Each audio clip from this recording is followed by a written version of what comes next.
Alright, welcome back. In this video, we're going to be creating our enemy. We're going to have the enemy kill our player. And so we're going to be adding some animations for the enemy too, so that the enemy can play its jumping animation. We're kind of going to make a jumping animation just like the Koopas, or with the winged Koopas in Mario Brothers. Only in this case, we're going to be adding using a grasshopper instead of a Koopa. So I guess let's get started. First thing we need to do is create a new scene. So we have this plus sign up here that we're going to press. It's just an easy way to create a new scene. If you don't want to, the shortcut is Control N, as in November, and that'll create a new scene as well. Let's go ahead and press 2D up here so we see what we're doing. We're going to add a character body 2D for this. Some people like to use area 2Ds. I will in certain cases. Actually, we'll make an enemy doing that, just not in this video. So for this purposes and what we have planned, we need a character body 2D. We're gonna go ahead and press Control A to add some nodes. We need our animated sprite because it's a very simple animation that it's got going on. We're gonna need a collision shape 2D. So what I did was I pressed Control A. By the way, I should have said that. Control A to create a new node, and then on my recents I already had them here because I've used them before. So I just clicked on the ones I needed, and then it automatically went to it. If you don't have anything here because it's your first time watching the videos, I strongly suggest you watch the first 4 videos. I think there's 4 now by the time of this recording, and go through and follow those. Otherwise, if you're just looking for a simple enemy, then you can watch this video. You'll just need to search for these by typing them directly here in the search bar. Alright, now that that's out of the way, let's fix our collisions on our character body. Go over to your inspector. We already made in previous videos our layer for the enemies to be 3. We're going to need to know when we're on the ground, so we're going to update the mask to be 2 and 1 to have those 2 selected. In our animated sprite, we're going to add some sprite frames. Go ahead and click on sprite frames again so that we get this window here. And in our enemies and NPCs, we're going to look for the grasshopper. And there he is. Alright, so let's go ahead and change this to idle by double clicking and renaming it. Let's go ahead and add a new animation right here by pressing this plus sign here. We're going to name it jump. We're going to add another animation. We're going to name it fall. That's what we want there. So for our idle animation, we're going to go ahead and drop our idle grasshopper into it. We'll auto play it on load. We're going to go ahead and take our fall animations and drop those in there, and then our jumping animations, we're going to go ahead and put those in there. There we go. So the next thing that we're going to do is go ahead and add our collision shape. So if we click on collision shape on the scene tree, zoom in a little bit, in our inspector we can add a circle shape 2D. I'm going to go ahead and extend that out some. I should probably actually be on the idle so I can see. Whoops. Let's go back to our collision. Something about like that looks right. Yeah, alright, that's what we want. Let's go ahead and rename this. So you can rename it by double clicking on it, and we're going to name it grasshopper. That way when it's in our scene we can find it, and press Control S to save our scene. Already had a grasshopper from a previous video that I did for my classes. I didn't really like that one, so that's why I'm doing it this way for this video. And if you're in my class, then this is the new and updated video. So we're going to save and override it, and that's fine. The next thing we're going to do is add a script. So let's go up here and add a script. Because it's looking for a character body, or because we're using a character body, it's added the template, which is just fine for me. Let's go ahead and change the location though, because it's trying to save it in our scene. So press this folder up here, and we're going to go to path, open up the scripts, and we're gonna name it jumping enemy. Because I think this code will be able to be reused pretty straightforward, because I don't specifically call the grasshopper anywhere in it. So we'll do that, and we'll press create, and this is what we got, what we're left with, right?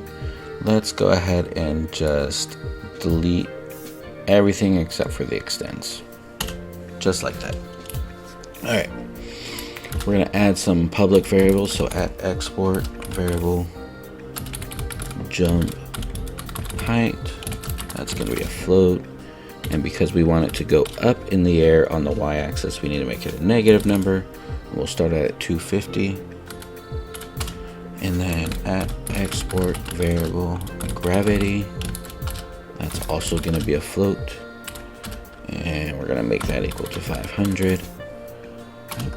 At another one, we need to know when it's going forward, so we'll name it forward speed. Normally I would make this an integer, but if you really want to get into the minutia and like really dial down the enemy speed, I think a float would be better in this case. So we'll make it float equals -50. That way it moves, because we want it to move left. And I apparently don't know what the @ sign is, so let's do that again. There we go. And then you'll see these are all popping up here in the inspector, because we're turning these into public variables. So we can adjust these as needed, right? If we want it to move slower or jump higher or be more floaty. And the next thing we need to do is we're going to add an @onReady variable. That way at the start of the scene, it's already looking for our sprite. In this case, it's going to be an animated sprite, 2D, and it's going to be equal to, and we can just take this animated sprite here and just drag that in, and it will look for it. And not this specific one, but it'll look for any animated sprite in this in the script, as long as we attach it to it.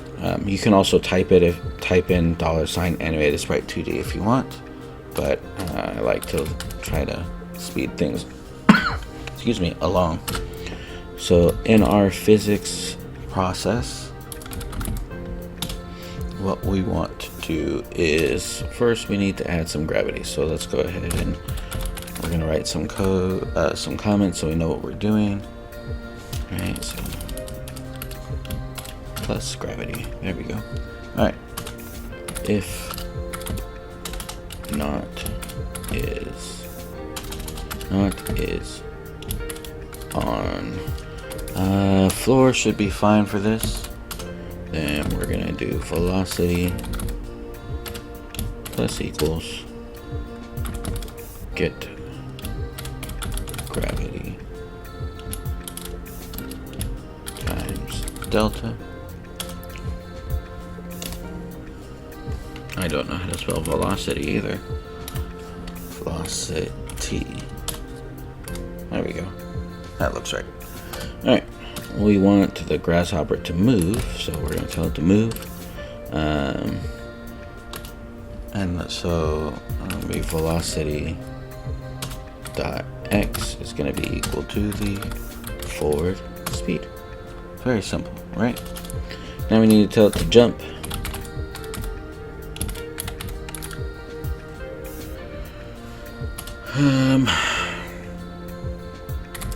If this time it is on the floor, there we go. All right, we are going to tell it to do a thing, and that thing is going to be jumping. Although we don't have a function for jumping yet, so it's kind of like, what do you want from me? But we'll make it. All right, let's see. Let's go ahead and do our animation calls next. And if it's always a good idea to get in the habit of writing comments in your code. Every program handles comments a little bit differently. In Godot, you use the # or hashtag or #3, depending on what generation you're from that you're listening or watching this video. But we want if velocity is less than 0, right? Then we're gonna say sprite dot play jump. Make sure that you type it exactly how you spelled it. So in this case, that's lowercase j, jump. So I want it to kind of rotate downwards on the fall.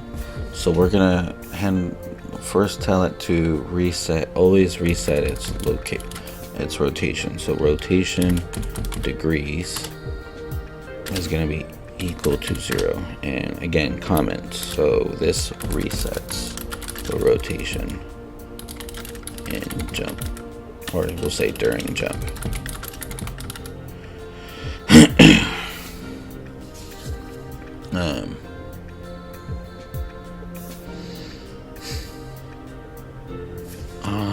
Why do I have this right here? There we go. It's yep, I know, jump is not called. There we go. Alright, so comments are good because if you're not the only programmer, then people that open up the game and start working on code knows what you've done. So it's always a good idea if you're not, to practice writing comments, even if you're the solo dev and you are working on your own. So the next thing is going to be else if velocity.y is greater than 0, then we want to play the sprite play, there we go, and it's going to be the fall animation, and this time we're going to rotate it. Rotation degrees is going to be equal to 35 negative.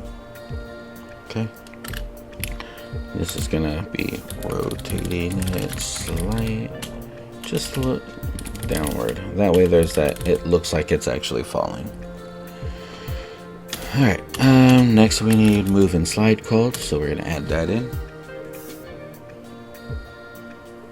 And then we need to fix this function underscore jump.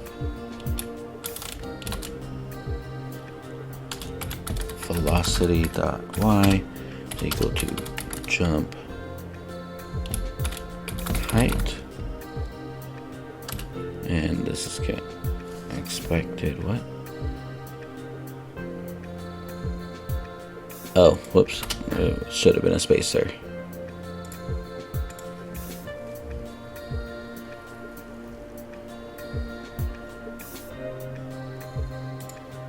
Standalone lambdas cannot be accessed. Assign it to current variable. Consider assigning it to a variable. Oh, whoops. That's why it needs to be back this way.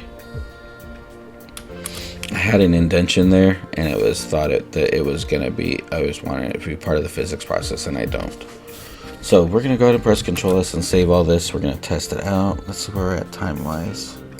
14 minutes. We got enough time. All right.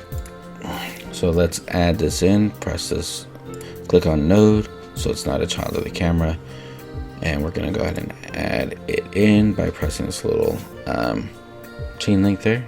We're gonna look for our grasshopper. Let's see what we're doing. Drag this down into the scene. Okay. Do I have it on? Oh, whoops, it should be on there. There we go. All right.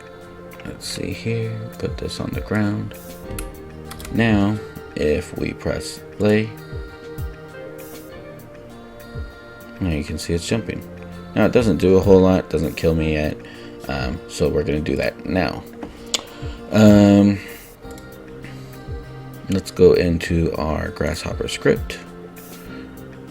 And what we want it to do. Actually, no, let's do our player first. So in our player, what we want to do is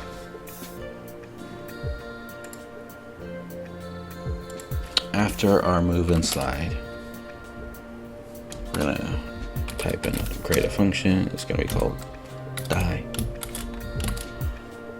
and we're gonna make if. Oh, whoops! There we go again. See that? Oh, that's so annoying. The tab thing. The tab thing is really annoying in Godot. If I had any complaints, it's the fact that it's these stupid little tab things. It should already know what I want. Alright, so if it's dead, if it's already dead, we don't want it to do anything. Alright, we're gonna and if it's not, then is dead is gonna be set to true, and it's going to play the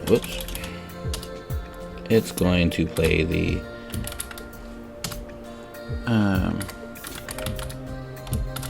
what do we name it? We named it death animation. Alright, I don't know how well this is gonna work, but I want it to do a pop-up thing like in Mario. If it doesn't work, then that's fine, but I really like the little pop-up and then the animation plays, or it's really just a sprite. I mean, but as long as we get something that shows that, hey, it died, right? Alright.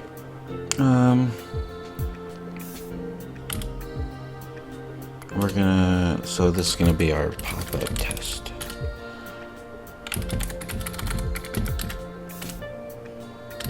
Zero velocity.y, which this should give us our pop-up effect, and then just in case it tries to like mess with anything, as far as the sprite flipping and directions, we're gonna have that equal to false, just as a backup to make sure it doesn't like flip it upside down or something.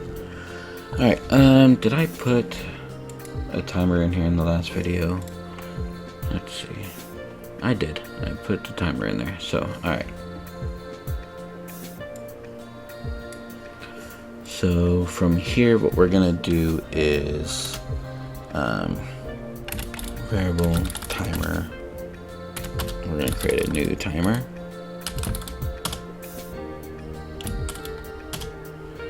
and then timer dot one shot equals true, because I only want it to run once. Timer dot wait time. We're gonna make it, might help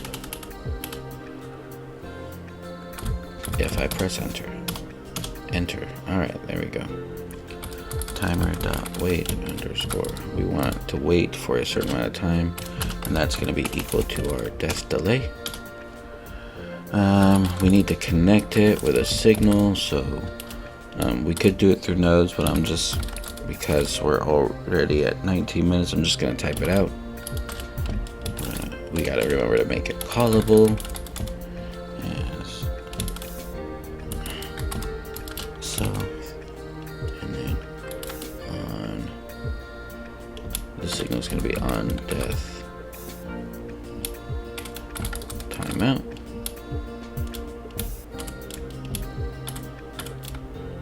Okay. We're going to add the timer as a child. When this happens, then we're going to start timer. Alright. Sorry, death timeout's not going to be the signal. way too early to be recording these apparently. So it's going to be a function. I just realized what I had said, so that's why.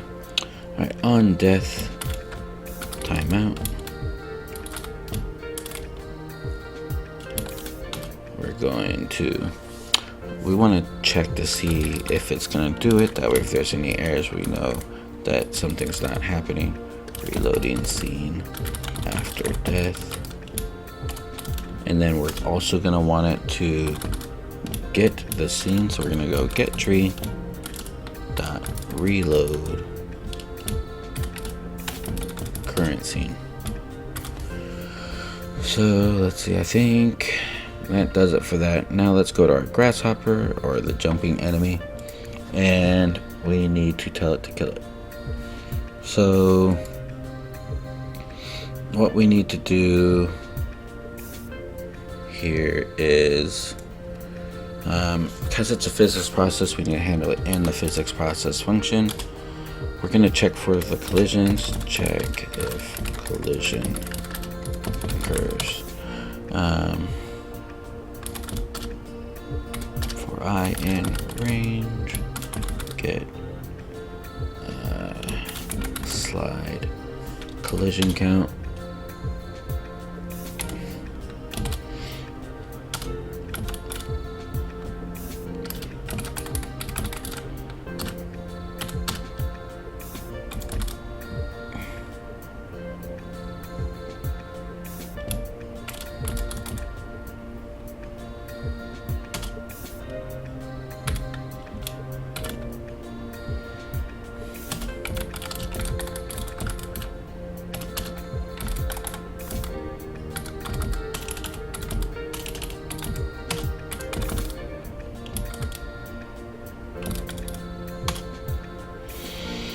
And then we need another if statement. If the collider is the player, then we're gonna look in the player script for the die function.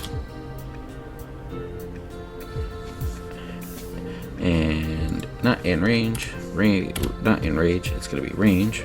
Rage is what I'm gonna be if it doesn't work. I'm kidding, I'm kidding, I'm kidding. Alright, here we go. Fingers crossed. Let's see what happens.